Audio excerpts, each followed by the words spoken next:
Македонскиот народ ќе биде дрво без корен и ќе нема можност за изразување на својот континуитет во просторот и времето. Наставници, професори, научници, лекари, општествени и културни дејци, педагози, уметници, новинари, сплотени како македонски учители, ставија потпис на манифест со кој се бара не за францускиот предлог, повикувајќи се на декларацијата на Обединетите нации за човековите права и на Европската конвенција во духот на Крушевскиот манифест и манифестот на АСНОМ. Додека власта упорно уверува дека македонскиот јазик ќе остане чист, потписниците на овој манифест реагираат дека во преговарачкиот процес преку билатералните протоколи со Бугарија, македонскиот народ и македонскиот јазик ќе се сведат на еднострана изјава која нема важност пред институциите на ЕУ преку билатералните протоколи со Бугарија. Со овој предлог уште пред да почне преговарачкиот процес, македонците ќе бидат сведени на вештачки конструкт од 44 година. Македонскиот јазик, според овој предлог, ќе биде историски непостоечки за Европската унија.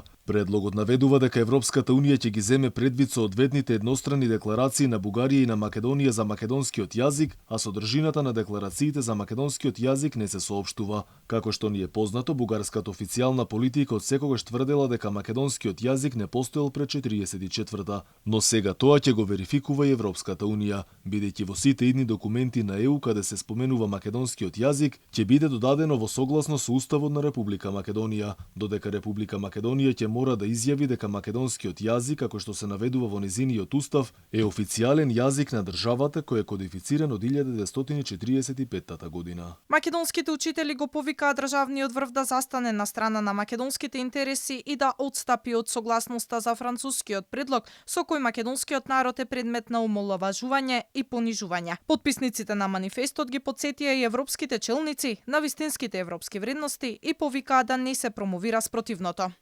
Неправедно е во 21 век од страна на Европската унија, како чувар на европските и светските демократски вредности, да се наметнуваат вакви понижувачки услови во еден непристоен предлог од една водечка земја во Европската унија, Република Франција, каде што се врши геноцид кон цел еден народ. Длабоко сме уверени дека ова не се вредностите на најпрогресивната заедница на народи и држави за почеток на преговорите на Република Македонија со Европската унија и дека овој предлог во кој се наведени сите барања на официјална Софија за промена на историјата, за ограничување на правото на изразување на научната мисла, за негирање на македонскиот јазик како атрибут на македонската нација е неприфатлив и за вас. Целта на манифестот е да се повика на обединување на сите сили прогресивни и демократски за почитување на волјата на народот, замрзнување на преговорите за членство во ЕУ додека македонскиот народ не добие извинување за да повреда на достоинство и суверенитетот, како и неоткажување од македонскиот историски, културен и јазичен континуум. Претходно и невладините организации јасно побараа одговори од владата за тоа на кој начин со унилатералните декларации се заштитени идентитетот и јазикот, зашто наместо гаранции цело време добиваме само уверувања.